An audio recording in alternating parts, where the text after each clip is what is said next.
over. Game over.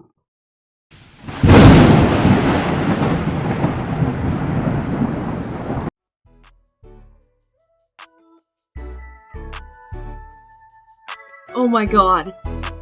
Oh my god. Shalom, Barakatha. This is High Priest, call her Law, love the law, also known as Kalvon Israel, back with another video lesson, giving all praises, honor, power, glory, dominion, majesty, reverence, blessings, worship, love, and admiration to the Most High, Yahweh, and Yahweh only. Double honors, triple honors to Yahweh and Yahweh only. No Bahashim. Understand that. Okay, now the title of today's video lesson is The Road to Paradise. Okay, and that's exactly what we're on. That's exactly what this life is about, man. It's a road to paradise.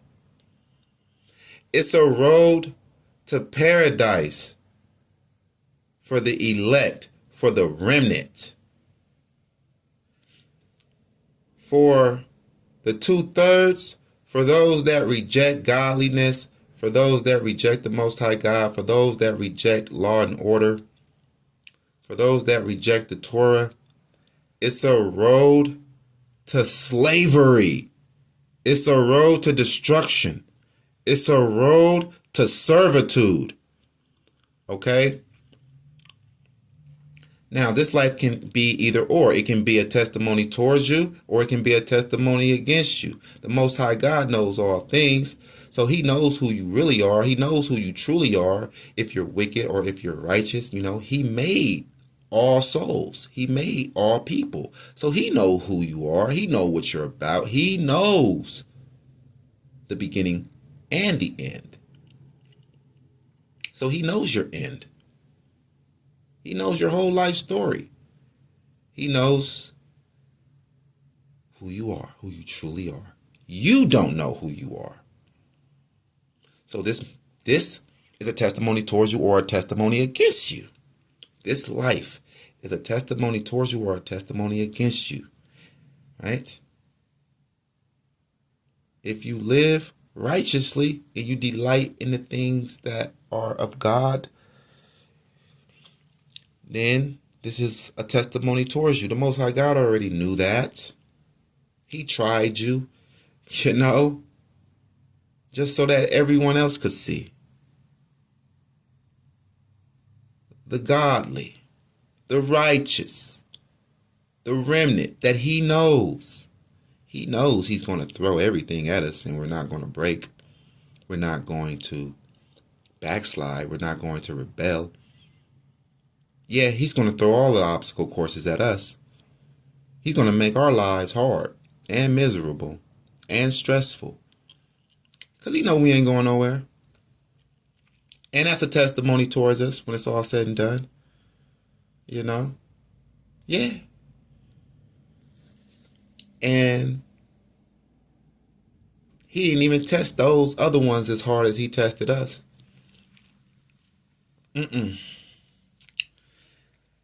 He made it light for them, and they still couldn't hurdle over the obstacle courses. They still tripping and falling and not getting back up, right? Making their plate on the ground, right? So it's a testimony against them. You can't complain that you're a slave on the second earth in the hereafter, because you lived like a heathen. You lived ungodly. You can't complain. It's going to be laid out for you. Your whole life is going to be played back for you. Oh yeah, in those times when the Most High God sent his servants to give you the message and you just completely rejected it. No thing, I'm not interested. No thing, I'm not interested. And when ate you a seafood boil and a pork chop, oh yeah, all that's recorded. You didn't care much. Oh, nah. You don't care about pleasing God. You don't care what God wants. Nah. That's not real. Nah. You didn't even investigate it. You didn't even look into it. What I heard. Blase. The white man wrote that book. Oh, man, man wrote it, man. It's flawed. Ooh. But this is the Ark of the Covenant. We have the Ark of the Covenant. The Hebrew Bible is the Ark of the Covenant. The Torah is the Ark of the Covenant. What you talking about? It's just a copy of it. Yeah, they couldn't do what they wanted to do and conceal the covenant, hide the covenant. No. Because then life would be meaningless. It'd be complete vanity. If the Torah was destroyed, they wanted to, the Romans, they wanted to destroy the Torah and just completely start over with the New Testament, but they couldn't do that because it was widely spread, and plus the Spirit of the Most High God is over his Torah, his covenant. All throughout the Hebrew Bible, when you see nations trying to destroy the Ark of the Covenant, man, they are being killed. Tortures and torments put on them. Made complete bug outs. The Most High God destroyed their whole minds. Made them run mad. Oh yeah, you can't cover this up. Because it has to be the truth out here. You can't just have all falsehood. You can't just have New Testament, the Book of Mormons, the Quran, Enoch. You can't just have a bunch of falsehood out here and no truth. No truth for no one to fall in. Right? So, this is the truth. The Torah. This is the truth. There can only be one truth. Right? That's why the scripture says, from the law unto the testimony, if they speak not according to this word, that is because there is no light in them. It can only be one truth. Everything is piggybacking off of this one truth. The New Testament piggybacked off of the Hebrew Bible. The Quran piggybacked off of the Hebrew Bible and the New Testament. All of these books, man, they piggyback off of this truth, and they twist it and manipulate it because Lucifer is behind all of those other books. And Lucifer, his cunning, deceitful tactics is mixing truth with error. And that's what all those other religious books are about. They are just truth mixed with error. So it's complete error, right? To deceive. And we must know this. We must collect knowledge on this road to paradise. Because this road to paradise could easily turn into the road to destruction. So we got to be careful, and we must stay focused and not get distracted and take a wrong turn and end up on the road to destruction. Not paying attention, right? Or having a lazy passenger, or having a dumb passenger, an unlearned passenger, right? He got the map, or she got the map, right? Supposed to be letting you know where to go, or whatever, or what have you, right? And this person have y'all make a wrong turn, man, because of the things that they are doing in their lives, and you are connected with them. You are married to them. This is your spouse, right? That's why they say be careful. Be careful on who you marry, because they can alter your life. So you on this godly path and you on the road to paradise, but along the road, you picked up someone that wasn't as passionate for God as you, right? And you feel like, oh, I'm a spark their passion. And you really can't do that. I mean, you can, but it's risky. It's risky. Because if you don't, and the passion never sparks, then they stay dull. And man, that can be hazardous. That can be a real problem to you, and that can throw you off. Right? Or, you thinking that you trust in them and that they know what they doing. You fall asleep on the road. Next thing you know, you look around and you wake up. Man, they done took you all the way off course, man. Right? They done took you all the way off course. All the way off of the path. Right? Because they done screwed you over in some type of way. Speaking metaphorically, they done screwed you over in some type of way, took you off of your path.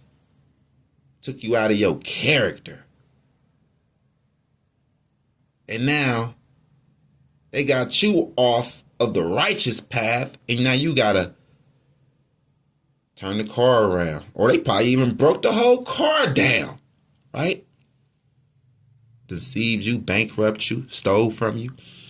Now you got to shake all the way back, right?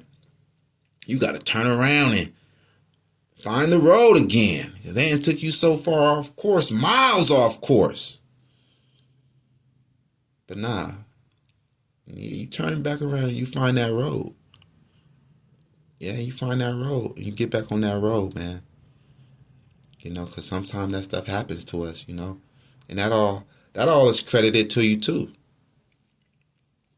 That you went and you found that road again. Right? You didn't just be like, man, you know what? This stuff is too hard, man, You just didn't give up. You just didn't quit. Nah, your car broke down, man. You grabbed your backpack, you grabbed your books, the Torah and everything, and you got back up on that road. Now you back on that road, man, right? And you got to hitch a ride. A godly person then picked you up. You got back on that road now. A godly person then picked you up. They got a little bit more than you. A little bit more experience than you. Been on the road a little longer than you. Right? And now they want to help you out. What a blessing. See, the Most High God will send us blessings and send us help on this road to paradise. But we can't be naive in our knowledge. We can't be stubborn. We can't be prideful to where we miss our blessing. We miss our help, okay? In this captivity, in this exile, the Most High God might send a Gentile to help you. But if you are arrogant, puffed up with pride, like I'm an Israelite. I'm an Israelite. I'm the greatest person, the greatest people on this planet. Who the fuck are you? Get away from me. You're a fucking heathen. You're a Gentile. I don't want nothing that you have. Right? You're going to make it harder for yourself. Being like that. Thinking like that. Feeling like that. Yeah, you'll make it harder for yourself. Most High God might send a Gentile to help you. The Most High God might send a King Cyrus to help you, and you're on the edge, about to fall off of the edge of the cliff, hanging on by just one hand. And here comes King Cyrus like, come on, man, give me your hand. And you're like, no, get away from me, you dirty fucking Gentile. Somebody get this fucking heathen away from me. And then you just fall to your death. Right? Come on, man. You can't be too puffed up with pride. The Most High God will send these Gentiles to punish you. And he can also send these Gentiles to help you, to aid you, to assist you on this road to paradise. So, we got to be aware of that. We got to be on high alert, keeping our eyes open and our spiritual eyes open as well. All right, now, I'm not saying that the Most High God will send you a Gentile spouse for you to marry, okay? That's not what I'm saying. No, I'm not. I'm not saying that. You can't put words in my mouth. You can't either. I'm not saying that. Why y'all trying to get me jacked up by the Most High God, Yahweh? I'm not saying that. Okay? Once again, I'm not saying that.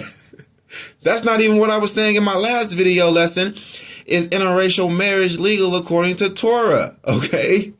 It's illegal. Let me say that again. Interracial marriage, according to the Most High God's laws, is illegal. Okay?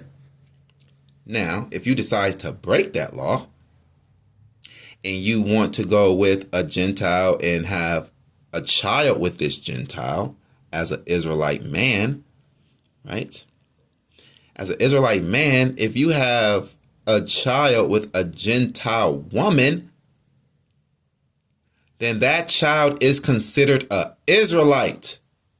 It goes off the seed line of your fathers, okay? Now, we used to believe that it took two Israelites to make an Israelite man and an Israelite woman. Yes, that's how you make a prophet, and that's how you make a priest, Levitical priest, right? The Levitical priest cannot be mixed, and a prophet cannot be mixed. The Most High God never dealt with a mixed prophet, okay? So, nevertheless, they are Israelites, all right? But that's dangerous. When you break that law and you go off and you get with a heathen, you better hope and you better really try your hardest to make that work. Because if she leaves you and then goes and fall back into paganism with your children, you're going to be destroyed. Yeah, now she left, and now your kids are celebrating holidays, sitting on Santa's lap and all of that. Now the Most High God is going to destroy you for that, because you just caused innocent Israelite children to be trapped in paganism with this pagan-ass mind that you knew was a pagan, right? See? And the Most High God is going to destroy you for it. Now you're not on the road to paradise no more. You're on the road to destruction, right? Right? Yeah. So, you got to understand that. You got to be aware of that, man. Whew. Got that out the way. Yeah, man. Teaching is very dangerous. Teaching is a dangerous thing, because Jake would try to dissect your words like a science frog or something, man. Jake could try to break your words down to the least common denominator. Like, man, don't get it twisted now. Man, trying to get me jacked up. All right? No, but the Most High God will send a Gentile to help you. Just like he will send a Gentile to punish you, he can also send a Gentile to help you. Like, right? but it also can be a test and assistance. So the Most High God sending this Gentile with assistance, with help for you, and with a test for you.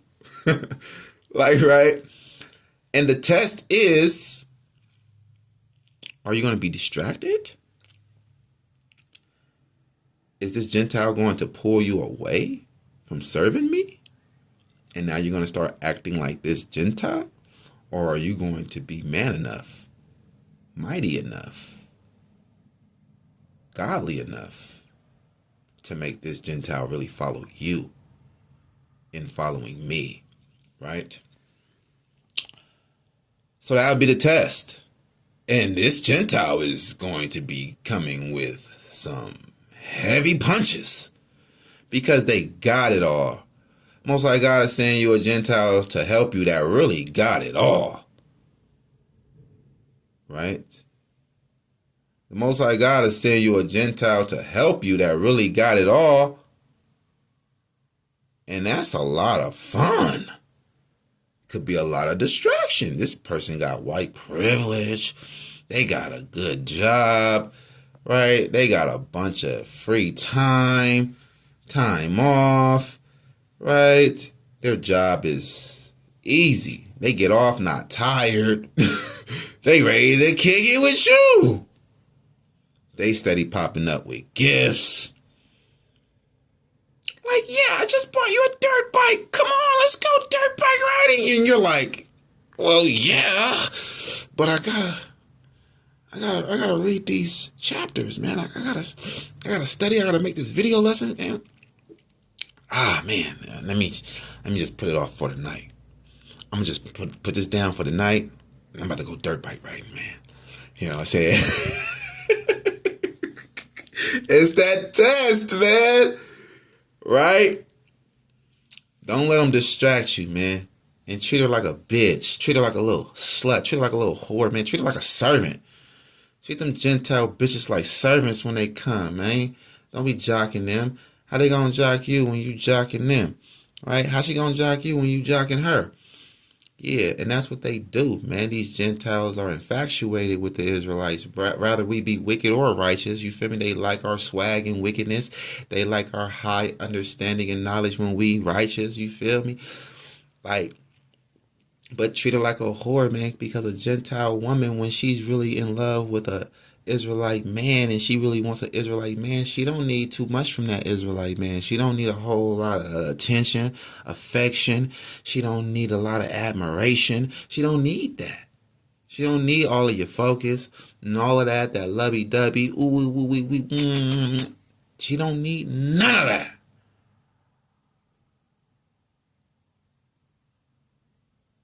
That's why they make the best prostitutes. Right? Because they so damn loyal. They make the best loyal prostitutes. Gentile women, man. So don't you, because they natural born servants. So don't you ever be all lovey-dovey, cuddly-wuddly with some Gentile bitch because she didn't came along to give you some assistance. That's not how we rock it, man. That's just not how we get out, man. I mean, we'll treat her decent. You ain't got to dog her out. We'll treat her decent, but we ain't finna be, I love you. I love you so much. I miss you. Can't wait to see you again. All that old stupid lovey-dovey stuff, man. We ain't doing that with the Gentile. No. You see? So you got to be careful, man. Right? Psalms 23, verse 4. Yeah, though I walk through the valley of the shadow of death, I will fear no evil, for thou art with me. Thy rod and thy staff, they comfort me. Yeah, so if you meet the Most High God halfway, he's going to meet you halfway. All right? Yeah, though I walk through the valley of the shadow of death, I will fear no evil. That's what the road to paradise is. The valley of the shadow of death. Is so much death on this road, so much distraction on this road, right? But the Most High God will help us.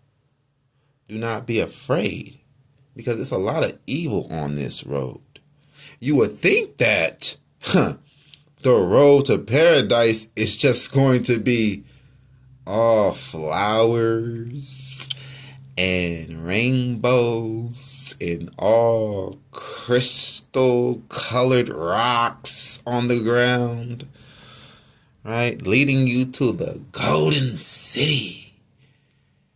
Nah, that ain't it. It has a lot of death on this road, whole lot of challenges, man, whole lot of disappointments, whole lot of sorrow, whole lot of sadness, whole lot of madness, whole lot of ignorance on this road to paradise. All of these obstacle courses, man, to throw you off course, man. Right? Now, let's go to Psalm 66. And we're going to start at verse 8.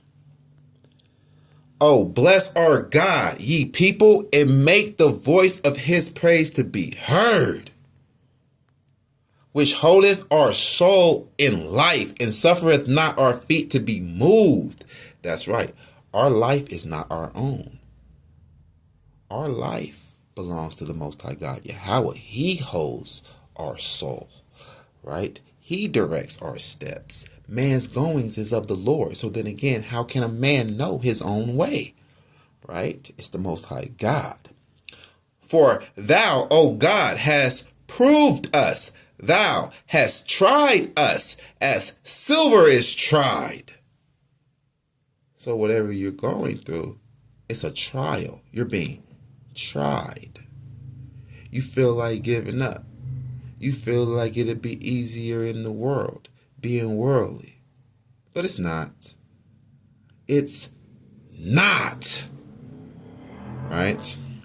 It's really not hard in this walk. On the road to paradise, it could be hard, but it's really not hard. It's the Most High God making it hard for you. So stay in prayer, you know what I'm saying? And just stay down. Keep your mouth closed. Stay humbled.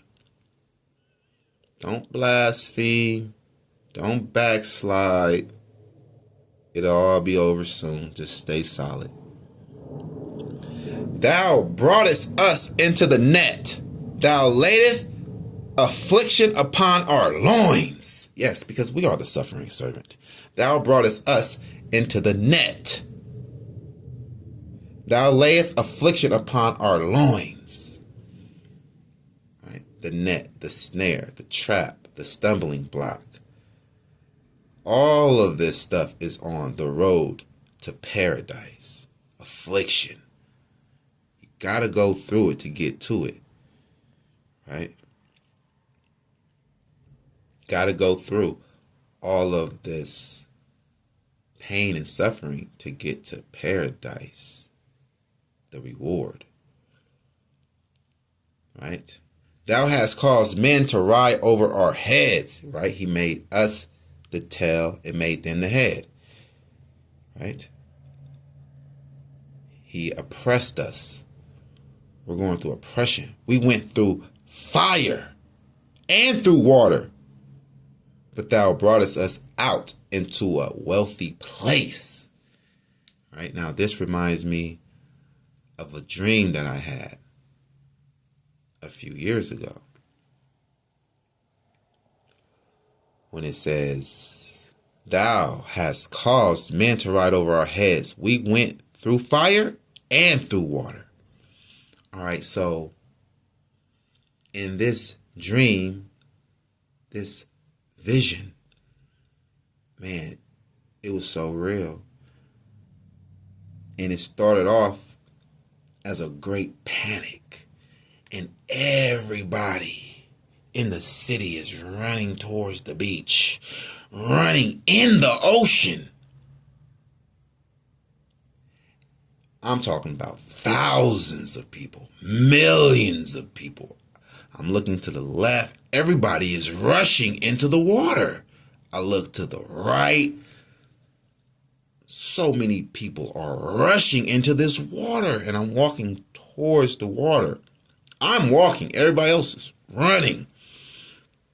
And I see spread it throughout of the ocean, right, is these balls of light. Just spread it throughout the ocean. It's these balls of light, and I come closer to the ball of light. It's a Israelite man in all white with a big afro extending his hand to me. And I'm like, Lord, what's happening? I called this person Lord. And I'm like, Lord, what's happening? And he said, the kingdom is on the other side of the ocean. And I'm like, how can we get to the other side of the ocean? That's a long swim.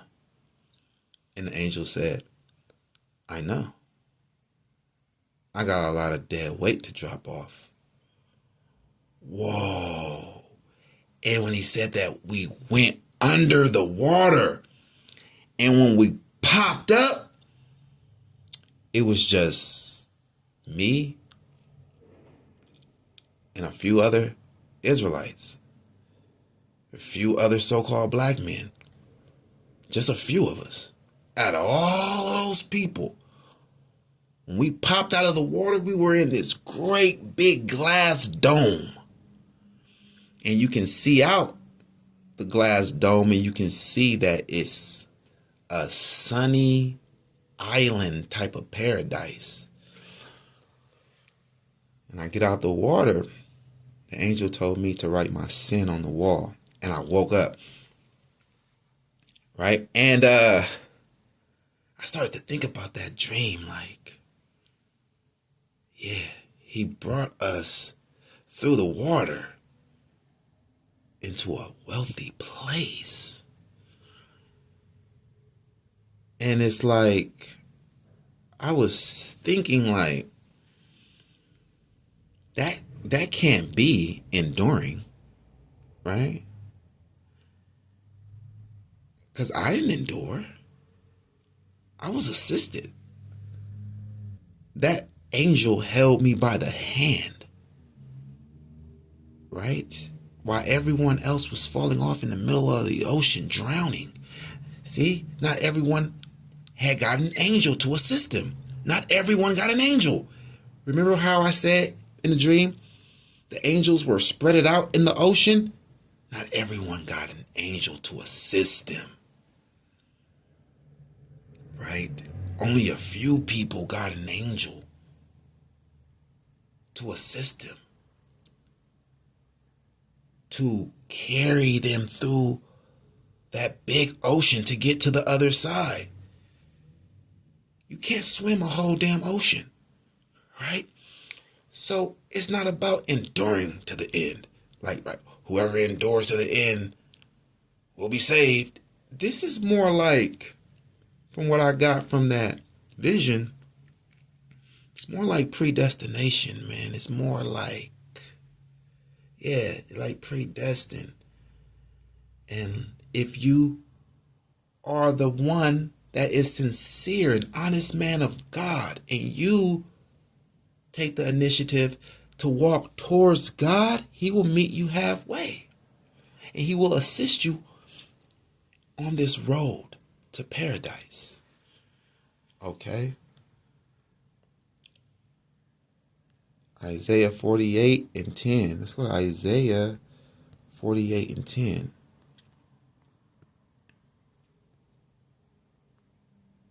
Behold, I have refined you, but not with silver. I have chosen you in the furnace of affliction. So that's right. If you are going through something, it's temporary.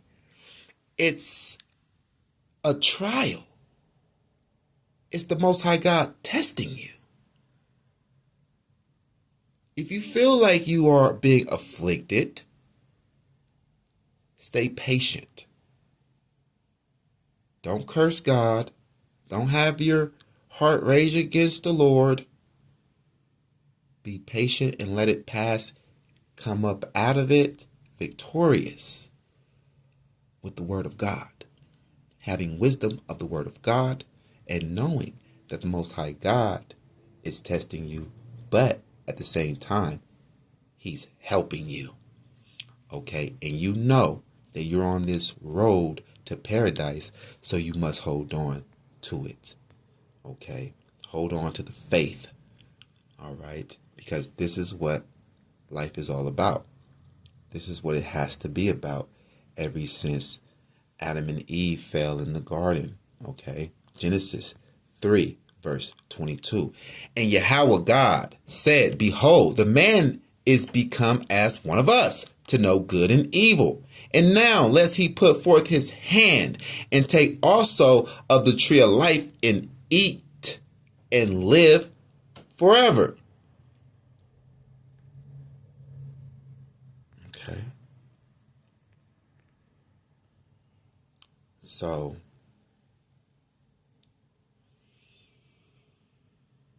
lest he put forth his hand and take also of the tree of life and eat and live forever. Right? The tree of life. The tree of life is the code of conduct of the Most High God. Okay? His voice. You see, now they heard his voice as clear as day back here. And they knew what was required of them. They knew what the Most High God told them to do and not to do. Okay, so the tree of life is the Torah for us.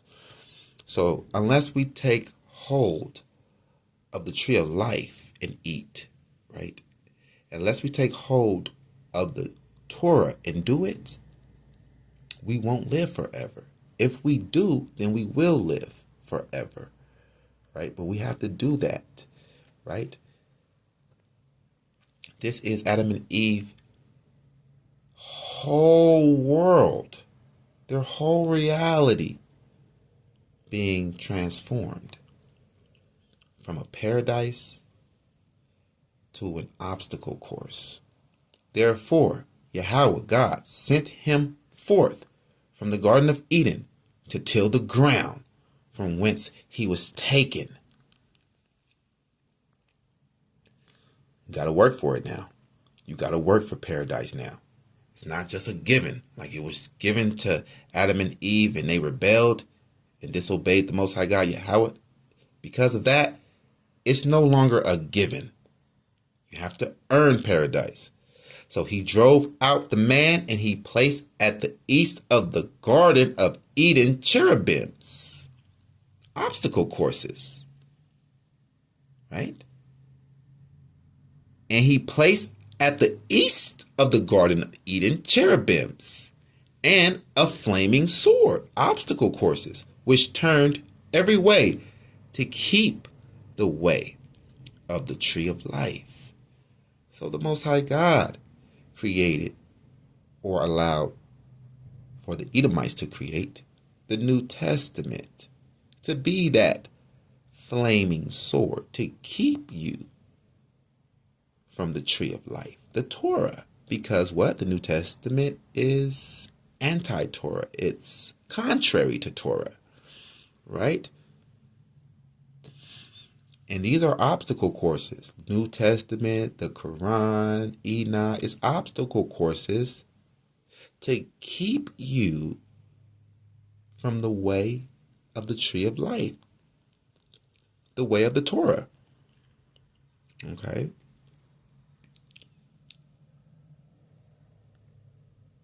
We're on the road to paradise, the road to the Garden of Eden, to get back to the Garden of Eden. Okay, now let's go to Genesis 2:4. And we see that the Most High God, He made a paradise world. For after this life, He made a second earth. Genesis 2, verse 4. These are the generations of the heavens and of the earth when they were created. Now, to have generations of something, you have to have more than one. And to say earth in a plural sense, you just say earth. Earth can mean one or more than one. Earth can be singular or plural. Okay. But this right here, it lets us know that the Most High God made more than one earth. Because to have generations of something, you got to have more than one. Okay. So the Most High God made paradise to be the second earth, to be a reward, right? He made the second earth to be a reward or to be a punishment for those that did not pass this obstacle course of life on the first earth. He made the second earth to be a paradise reward for the people that did pass this obstacle course on the first earth right here now in this current reality.